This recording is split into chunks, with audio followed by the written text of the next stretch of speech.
Okay, so today I'm going to be talking about the Dictionary of the Khazars, which is a novel published in 1984 by the Serbian author and literary critic Milorad Pavic. It is a magical realist, folklorist, weird. Wikipedia describes it as postmodern. I'm not sure I 100% agree with that description, but we'll come back around to that. The English translation was published in 1988. It's very readable, flows quite well. I didn't even I just popped open the book at the bookstore and I didn't realize it was translated for a little bit. It's very clean. So the novel is presented in the form of an encyclopedia, not a dictionary, even though it calls itself a dictionary. I honestly have no idea why. It's like individual entries in an encyclopedia, like it'll be like a person's name and then description of the person, kind of like this biographical thing or a place or an event, right? So the book uses its encyclopedia entries to construct a kind of nonlinear narrative, telling the story of the Khazars, who were a real nomadic Turkic people who moved into the area which is now Ukraine, and sort of that part of Central Asia nearby. And their weird and also very real conversion to Judaism. So the book is actually like three different encyclopedias, but they're compiled in universe by an academic. I don't think the academic who compiled them is ever named, but it draws from three separate sources, which are all centering around the polemic, the Khazar polemic, which is the debate on what religion the Khazars would convert to. It's a supposedly real historical document that all the three religions, Islam, Judaism, and Christianity, all have different versions of this event. So it's presented as a kind of like academic work, and it supports it with footnotes and little like miniature drawings, like on the cover, which I think appears in the book itself. But get that in the camera, really cool. Also, it's not random. That drawing of like a dude who's made up of a bunch of other people is very relevant, but we'll get to that. So the book is constructed in layers, essentially. You have the lowest layer, which are the sources from the 10th century, 10th or 9th century, describing the Khazar polemic, which is supposedly primary. And then you have a bunch of like smaller sources around that time period. Then you have 17th century sources, which are oftentimes commentating on the polemic, and that's why they're related to it, but not always, and they're related in very strange ways. Which again, it's a magical realist book. Like things are they will get very, very twisty. And then on top of that, you have the 20th century layer, which is a story mainly of academics coming back to these older sources and trying to figure out what exactly is happening. And also having their own magical realist, I met the devil and fucked her Slavic nonsense. But yeah, the book is formed from these like supposedly authentic but very different forms of writing, and I think they're all convincing for like what they're supposed to be, right? Because I've read a decent number of social science papers in my time, and the citations are genuinely. Like I would have if I didn't know right off the bat that like it was a work of fiction, I would have tried to look them up, right? So, really interesting thing about the book is that because it's structured as an encyclopedia, you can pick it up at any point and just pick an entry and go. There's no like particular order you need to read the book in. I think actually reading the book straight, just like alphabetically through all three books, is probably the worst way to read it. the author actually recommends like one method is just like literally just like the way you like haphazardly pick up the book and like a page that it kind of falls open to because you grabbed it shittily. Just pick that one and just go like that. Me, I would. I guess I started out with that method where I just picked a random one just to see what it was about. But then those always lead you down little rabbit holes. You pick an entry and it'll have references to other entries because it's an encyclopedia, and it'll reference like which religion's book that person appears in, and sometimes it's multiple, which is where things get very interesting. So you're led down these little threads, just like, and I know this is like my familiarity. If I was older, it would be like with a normal physical encyclopedia, but it really does remind me of like wasting time on Wikipedia, just like browsing it for like God knows how many hours, just because you get down like a rabbit hole. You find an article that's kind of weird, and it just keeps leading you further and further down a subject you never would have even considered getting into before. And this book really does scratch that itch, uh, because it's all connected. There's so many interconnected links. It hops forward, back and forward in time with how things appear, where how characters appear. Because again, like we're talking like real magic here. So no matter what way you read the book, you're gonna have to piece things together yourself. This is not a traditional narrative. Uh, Again, still don't think that makes it postmodern, but whatever. Uh, it's just like presented in a nonlinear way, and you're gonna have to sort of.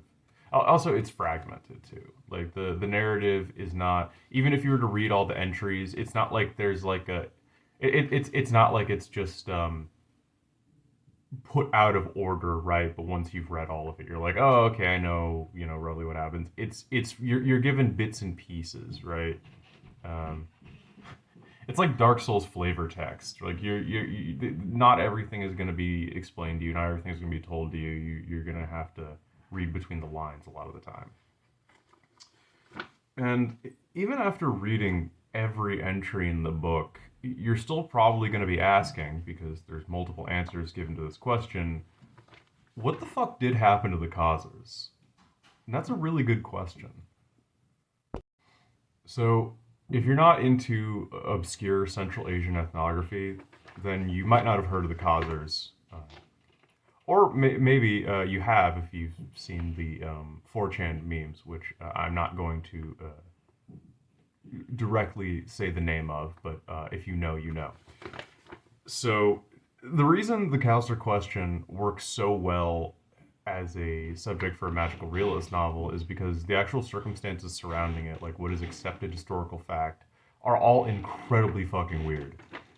Like this Turkic group appears out of like a larger Turkic cognate and breaks free as they always do, because these things disintegrate, fracture, develop each other. It's just what happened back then. And fairly standard nomadic Turkic group. It settles down in the area around the Ukraine, the Caucasus, that sort of ring leading up into Central Asia, right? And for some reason, they all convert to Judaism. Like, and we're not sure exactly whether this was a mass conversion or whether it was just the nobility that converted. But it is still incredibly weird because, like, that doesn't happen very often, right? Like, most of the time, if a group converts to Judaism in any kind of numbers, it's because they were like also Semitic and there was like a large Jewish population there to begin with. Like the example of the Arabs in Medina who were Jewish, but not like they were converted Jewish. They weren't ethnically Levantine, right? So there's a lot of like speculation open to that, right? About like why they would just convert to Judaism of all religions when Christianity and Judaism, that there were empires right at their doorstep. Um, Also, why not too long after they converted to Judaism, they just disappeared. Like they just the records on them just kind of stopped. Like no one knows what happened to the Khazar people. There's no record of their language. Uh, Even though we have like coins and stuff in other languages from their empire, it's not like even Hebrew, which is again part of how we know that there were in fact there was a Jewish at least a Jewish upper class, right, of these Khazars. And so the question became like, okay, where did these people go? Because they were a major power player for quite a long time, for like 2 or 3 centuries, uh, and so there's like a lot of speculation as to what they could have become. But the most famous one is that they became Ashkenazi and Sephardi Jews, uh, which uh, is pretty much only talked about and used in like one way, right? Which is to sort of say, oh, the not sort of to very directly say that European Jews are not real Jews. They're actually like throat singing imposters, right? That they just converted super late and then are now just claiming to be Jews, and that and so there's like and then people use that in however way they want, right? It's like, oh, well, I actually like Jews, but not the European Jews, because they're not the real Jews. Who the fuck cares? Uh, but yeah, the book actually has like none of that in it. There's no like weird racial shit. Uh, but it's kind of hard to talk about Khazars and the fact that they converted to Judaism without mentioning the Khazar hypothesis, because it's such a major talking point when you think about, or it's such a major talking point among like in discussions about the Khazars. It's everywhere, especially with its resurgence in like memes and stuff like that, and with people on 4chan having like a weird obsession with certain Central Asian nomadic groups. But moving on. So, besides these biographical entries, there are also descriptions of events occasionally. Although these are mostly, again, like they end up being character pieces. So it's a very like an entry will focus on an individual character and their biography, and then other characters will kind of weave into that. So it's sort of not exactly from their perspective, right? But from their perspective in the sense that it is an encyclopedia entry on the person, uh, focusing on their life. Um, so, because it's like in universe, historical documents combined with academic writing, but it's also sources from the early Middle Ages. Uh, there's this interesting rotation that Pavich does with the writing style, like where it'll go from this like pretty dry, academic Wikipedia. This person was born on this date, and I went to they went to this school. They did this, and this, and then it'll just be like, yeah, they like he had 1 foot, could only hop on Tuesdays. His teeth, like if he took one out, a small snake would crawl out of the hole and tell him like, you're the incarnation of Satan. They're just like weird folklore kind of. If you've ever read any European folk tales, or really like reinterpretations of European folk tales, like a lot of it reads quite a bit like some of the Gogol translations that I've read. That's just my point of reference, but there's a lot that Pavich is drawing from here. A lot. So the contrast is honestly really fun to read, because it'll be this like it kind of mimics the feeling of like a Wikipedia article, where it starts off with like standard Wikipedia language, where it's just like the first paragraph is just like a wall of text, giving a bunch of like numbers, dates, and like this ethnicity, born here, here, here, did this, regarded as this, and then it'll just have something just insane kind of at the end. And then you like read the rest of the article and you're like, oh, this is like crazy person's life story, right? This is like, how the fuck is this real? And it's fiction in this. The effect is kind of lessened a little bit, but it is still satisfying in that same way.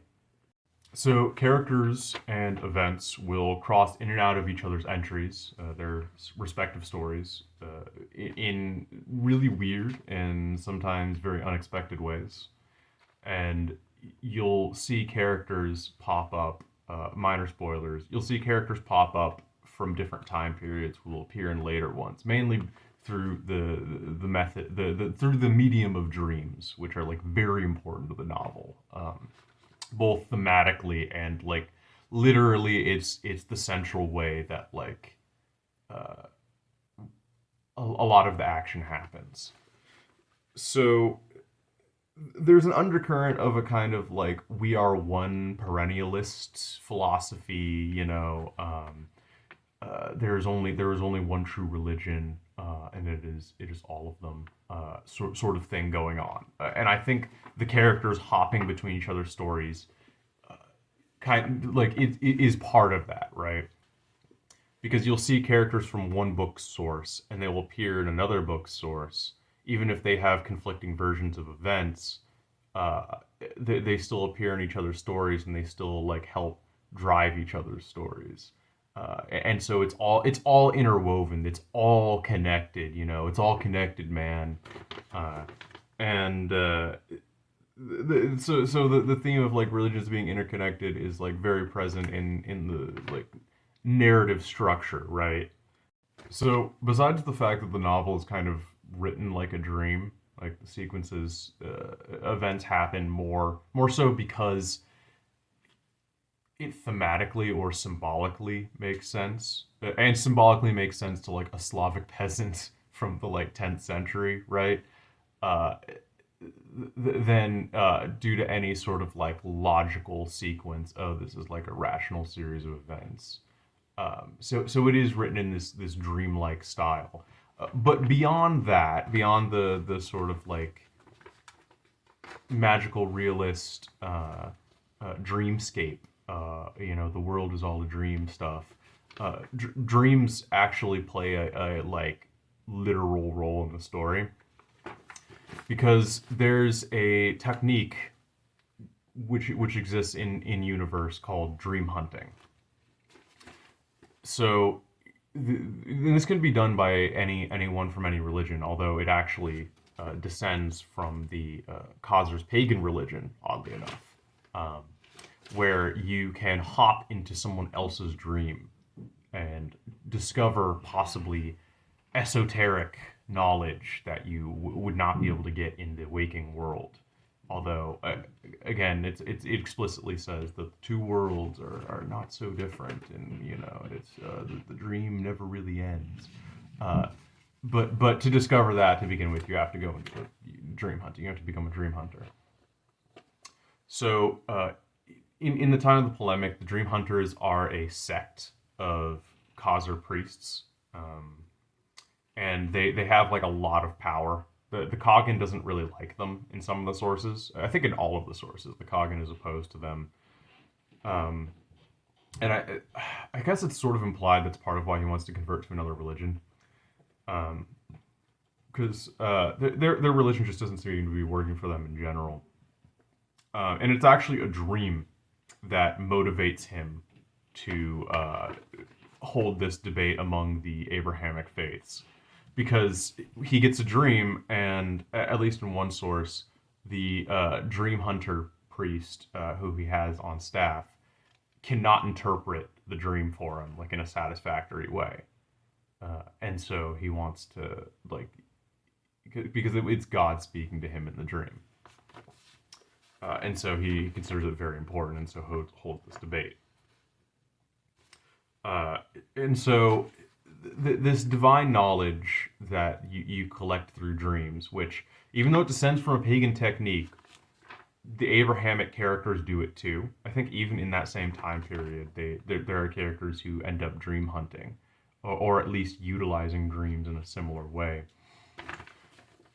And so through that they can gain bits of knowledge they wouldn't otherwise, maybe track people, and this divine knowledge, the whole idea, like the whole goal of the pagan dream hunters, as well as the Abrahamic faiths, is actually to compile divine knowledge to a certain point, to a certain like crescendo, to construct something through that divine knowledge, which will lead them to God, which will lead them either to knowledge of God or like direct not attainment, but identification with God, which is like conceived of as being the same thing in a way. And if you're familiar at all with Western esotericism, you're gonna clock that immediately as like pretty standard Kabbalah. I don't care about the pronunciation. You comment if you want. So there's a joke which you'll get if you're into this stuff at all, where a Muslim guy, I'm pretty sure he's Muslim, puts out an offer, like a little ad, saying that he's buying a Jewish soul for cheap. He's like lowballing for it, but it's fine because he just wants a neshama, the lowest form of the soul, so he can get it on discount. Peak comedy, peak comedy. But anyway, the point is, there's a lot of esoteric references in this book, like way more than I have time to pick out, and a lot of them that I like feel vaguely are like an esoteric reference, but it's so esoteric that I just have no idea what the fuck it's referring to. Especially the stuff with the primordial atoms, and we'll get back to that. But more obviously, like there's a character who's very prominent in the polemic named Ate. Ate, who is the Khazar princess, or queen, something like that. And her name in the Yellow Book, it explains that her name is Hebrew. Even though in some versions of the polemic she actually helps the Muslim delegation. It's again, things get twisted. But Ate is spelled in Hebrew Elif Tauhe, which is actually this is my reading of that. It's if you've ever done like Western magic, if you're into that at all, you've definitely done the lesser banishing ritual of the pentagram, and the first one where you do like the first step where you go like, it's like, okay, you point up to the heavens after like growing yourself visually, and then you attain divine knowledge by like pointing your finger at your head and going like Ata. It's I'm pretty sure that's the same Hebrew word, which has a lot to do. It has like a lot of correspondences with like knowledge and stuff like that, and.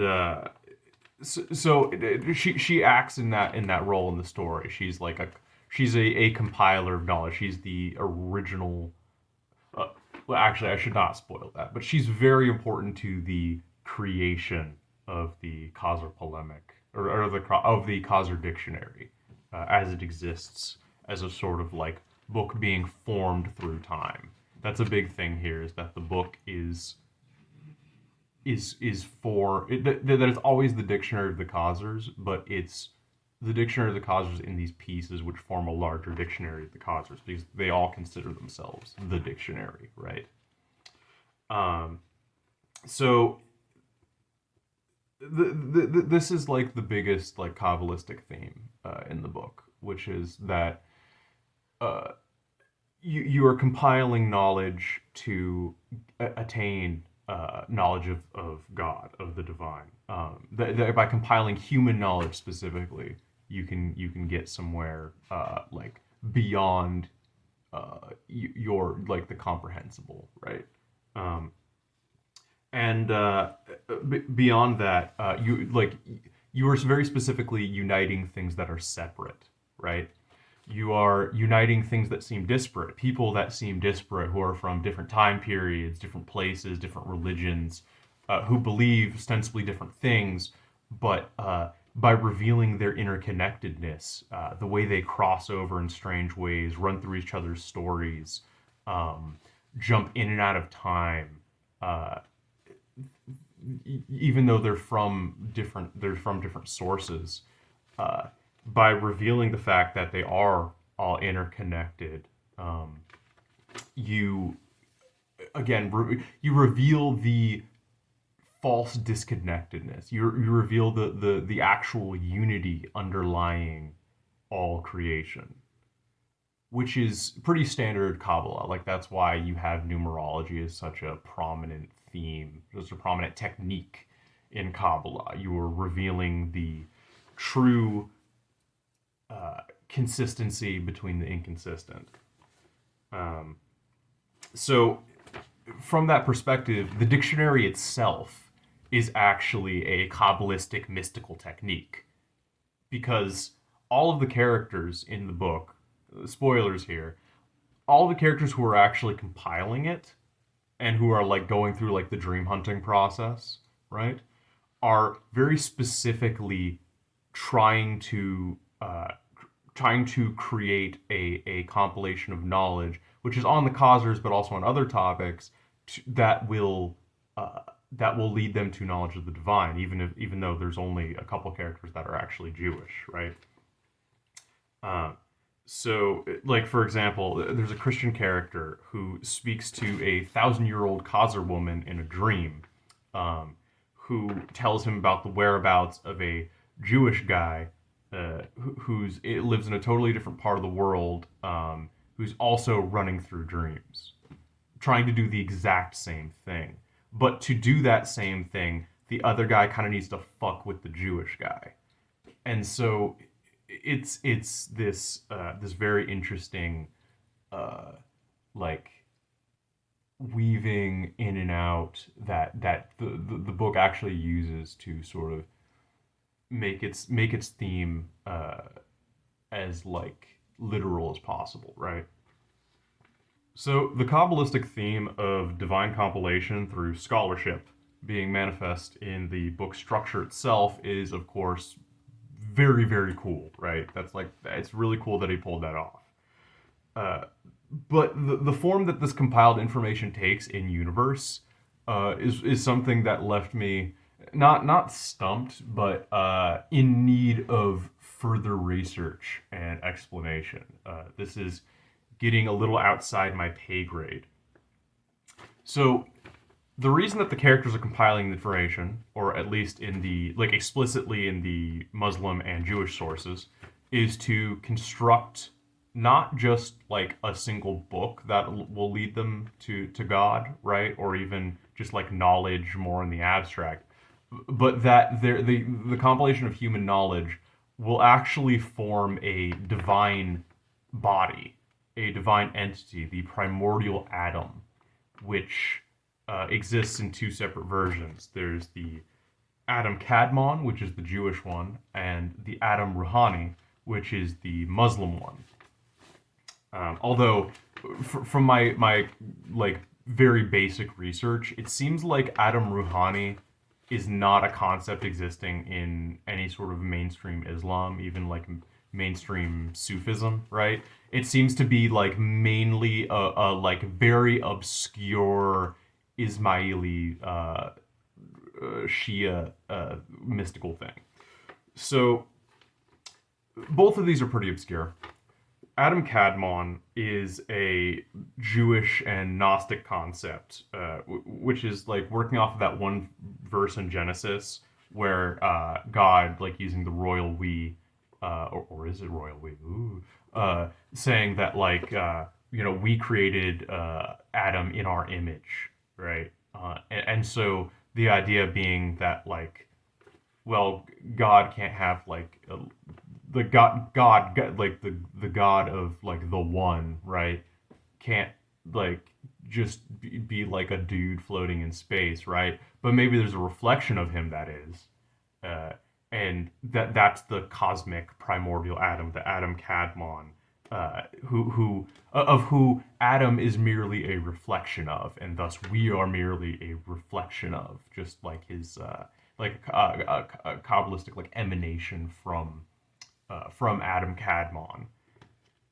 Uh, so he's often represented as like being the ten Sephiroth, right? Like his body are the points of the ten Sephiroth, which does actually, like, if you map it out, it looks like a human body to begin with because you have the two sides and shit, right? I think that actually puts Malkuth at his dick. Now that I think about it. Well, anyway, so the effort is to compile his body through this knowledge, and thus you'll get like to, I guess, sort of like one step below the absolute divine, right? But Adam Rouhani is a little weird. I think it's very obviously based on Adam Kadmon, like it's obviously influenced by the Jewish concept. But it's very weird. It's very weird. So Adam Rouhani is like a primordial intelligence. That there's 10 intelligences, and that Adam Rouhani was I think he was either the second or the third, or it was the third intelligence. And he, because he was too slow on recognizing the primacy of the first intelligence. All of these are created, by the way. I don't think any of these are exactly identical to God, but because he's too slow on the uptake, God demotes him to 10th place among the intelligences. He gets down to last place. And so he has to sort of fight his way back up from that sin, from that primordial sin, right? Very interesting too that the original version of like eating the apple, right? In this story, is actually a lack of knowledge, a lack of understanding and recognition. So he needs to gain knowledge to get back to God, and to sort of build his way back up the intelligences. And so he is represented in the same way, where it's like a primordial floating dude in space, right? I got most of this off of like this weird sort of like, it looked like Marxist.org, but for like Ismaili Shia Islam, which is pretty sweet. It's like literally the same like site layout but green. Definitely want to come back to that, right? So basically, Adam Rouhani needs to unite knowledge to reach God again. But because again, like it's like the Adam Kadmon, we're a reflection of him, so we have to actually build him. We have to build that original intel, like by building pieces of his body. We are, I guess, redeeming him is the idea, because we are him. We are him sort of in motion, right? So why Pavich felt the need to include these like really esoteric concepts, I have no fucking clue. Like this is like we're getting into very, I don't know what, like how he found out about this kind of thing, where like why he was interested. Dude was into some freaky shit. But besides the more complicated esoteric nonsense, you have with the book on the macro level 3 separate books compiled by different religions, collected as one volume, entries forming together this fragmented story. And on the micro level, you have random magical factoids about like dead people and characters crossing in and out of each other's lives and stories. And so none can truly be separated. Nothing can truly be separated from anything else within the book, within, I guess, the body of the primordial Adam. So you have this as above, so below thing, right? The macro and the micro are doing the same thing. The structure of the story and the structure of the entries and the individual language, right, is all doing the same thing. It's all working towards the same theme, which is uniting the disparate. Which I think is a really cool thing that he pulled that off. Like it's kind of, I need to read through it again. It's really interesting. Like apparently it took him 5 years to write, and yeah, that makes some serious sense. Like this shit is not a this would not have been easy to sort of weave together as cleanly as he did. So genuinely one of the strangest things I've ever read. I highly recommend.